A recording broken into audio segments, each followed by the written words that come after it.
ये वही कब्रिस्तान है जहां अंग्रेजी अफसरों को दफनाया जाता है। इनकी जो मृत्यु हुई है वो 18 अप्रैल 1868 को हुई थी और ये वही जगह है जहां इन्हें दफन है। इसकी ईंटें जो है ये कितनी पुरानी है आप देख लीजिए हमारे हाथ में। इसका भारत में अंग्रेज़ों ने 300 वर्षों तक राज किया, लेकिन एक अहम सवाल ये था कि जब अंग्रेज़ मरते थे तो वो कौन सी जगह थी जहां उन्हें दफनाया जाता था।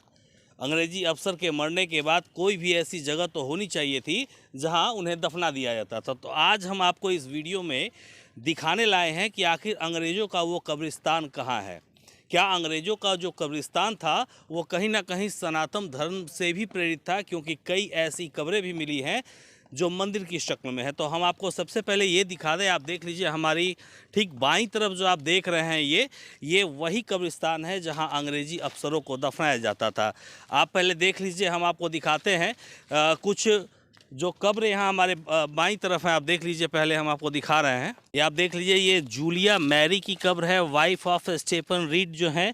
और इनकी जो मृत्यु हुई है वो 18 अप्रैल 1868 को हुई थी और ये वही जगह है जहाँ इन्हें दफनाया गया। इसी तरह हम आपको दिखा रहे हैं कि ये कितना प्राचीन और कितना पहले का ये कब्र है। पहले आप देखिए, और चूँकि काफ़ी ढूंढने के बाद ये जगह हमें मिला। हमने यहाँ आप देख लीजिए, एफ कुटीर का जो है ये कब्र बना हुआ है। 1902 में इनकी मृत्यु हुई थी। यहाँ पर ये दफनाए गए हैं, यही उनका कब्र है। ठीक इसी तरह इसी के बगल में ये जो कब्र है आप देख लीजिए, इसकी हाइट क्या है और ये कितना पुराना होगा इसका अंदाज़ा आप लगा लीजिए। ये ईंटें जो देख रहे हैं, जो कब्र में ईंटों का इस्तेमाल किया गया है, ये इसकी मोटाई है। निश्चित तौर पर 18वीं सदी का ये कब्र है। और ठीक इसी के पीछे ये मंदिर के शक्ल में जो बना कब्र है, इसमें भी जो ईंटें लगाई गई हैं आप देख लीजिए। ये शुरुआती दौर था जब भारत में अंग्रेज शासन करने आए थे। इसी तरह हम आपको कुछ और भी कब्र दिखा रहे हैं। आप देखिए, ये कब्र दिखाइए, ये भी कितना पुराना कब्र है। इसकी ईंटें जो है ये कितनी पुरानी है आप देख लीजिए हमारे हाथ में। इस कब्र की ईंट है, ये कितनी 18वीं सदी की ये ईंटें हैं। ये तमाम जो आप देख रहे हैं ये कब्र हम आपको दिखा रहे हैं, ये कब की कब्र है ये भी देख लीजिए। ये उस समय के लोहे से बनी ये कब्र है। और ये बेलेंची एलिज़ा की कब्र है, जो कि बेटी हुआ करती थी, डॉटर ऑफ लेफ्टिनेंट। चूँकि अक्षर मिट गए हैं, वो दिखाई नहीं दे रहा, मिसेस E.A. मॉन्ट्रियो की।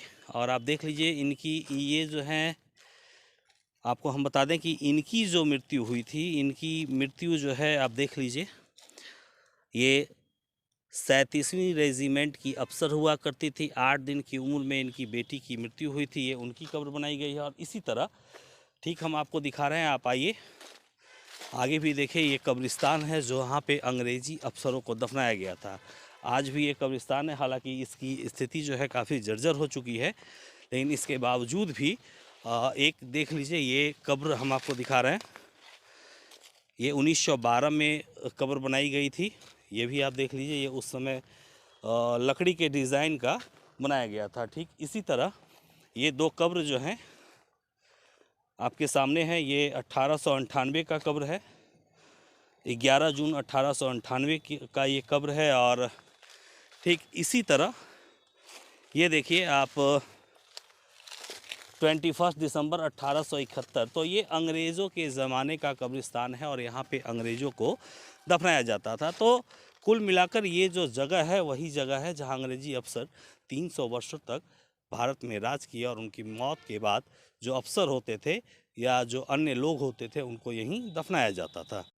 एक कब्र आप देख लीजिए हमारी ठीक बाईं तरफ जो कब्र है, विलियम कैम्पेयर वेनेबल्स की कब्र है ये। आप उनका जन्म 13 मार्च 1888 और मृत्यु जो है 21 जुलाई 1928 को हुई थी। इसमें जो डिज़ाइन किया गया है, जो पत्थर काट कर बनाए गए हैं, वो फूल पत्ती का डिज़ाइन है और पत्थर लगा हुआ था। आप देख लीजिए, इतने वर्षों के बाद भी इसमें कुछ हुआ नहीं। और ठीक हमारी दाहिनी तरफ जो आपको और भी दिखाते हैं, ये देखिए, ये कुछ और भी पुराने कब्र यहाँ पड़े हुए हैं। और निश्चित तौर पर कहीं ना कहीं ये रख रखाव के अभाव में जो है ये ख़राब होते जा रहा है। तो सबसे पहले हम आपको ये बता दें कि ये जो आप हमारी ठीक बाईं तरफ देख रहे हैं वो देख लीजिए, ये नए लोग जो नए क्रिश्चियन वर्ग के लोग हैं जो जिनकी मृत्यु के बाद उन्हें वहाँ दफनाया जाता है। और ये अंग्रेज़ों के ज़माने का है। कुछ और भी कब्र हैं, आप देखिए कि वो किस तरह से बनाए हैं, किस तरह से उसके ऊपर जो फूल लगा हुआ है। ज़रा जूम करके आप वीडियो को दिखा दीजिए दर्शकों को, हम दिखा रहे हैं आपको। आप देखिए ये जो कब्र है ये भी कब्र ही बना हुआ है अंग्रेज़ी अफसरों का। तो किसका है ये भी हम आपको बता रहे हैं और कब बनाया गया था इसमें कोई जानकारी नहीं दी गई है जिससे कि हम बता सकें। काफ़ी पुरानी ये कब्र है। और इसी तरह से ये भी कब्र जो है इसमें जानकारी दी गई है। ये देखिए, ये जो सबसे पुरानी कब्र आपको हम दिखा रहे हैं ये 1835 की कब्र है। 1835 में ये कब्र बनाई गई थी, आज यही स्थिति है। और इसी के बगल में ये जो कब्र बनाई गई है ये हम दिखा रहे हैं आपको 1867 की। आप ज़रा नज़दीक से दिखा दीजिए दर्शकों को जो डेट लिखा हुआ है ताकि दर्शक देख लें। 1867 का ये कब्र है। अंग्रेजी अफसर यहीं दफनाए जाते थे और ये बंगाल सिविल सर्विस में थे। जो बिहार पब्लिक सर्विस कमीशन जिस तरह होता था, तो पहले बिहार जो था बंगाल का हिस्सा था। बंगाल सर्विस कमीशन ये अफसर हुआ करते थे उस समय भारत में, अंग्रेजी अफसर जिनकी ये कब्र है। और हमने आपको बताया कि 1867 ईस्वी में उनकी मृत्यु हुई थी। 1857 में सबसे पहले स्वाधीनता संग्राम शुरू हुआ था और उसके बाद इनकी मृत्यु हुई थी। तो कुल मिलाकर आपने देखा कि आपका इतिहास क्या है और अंग्रेज अफसर यहाँ आए तो किस तरह से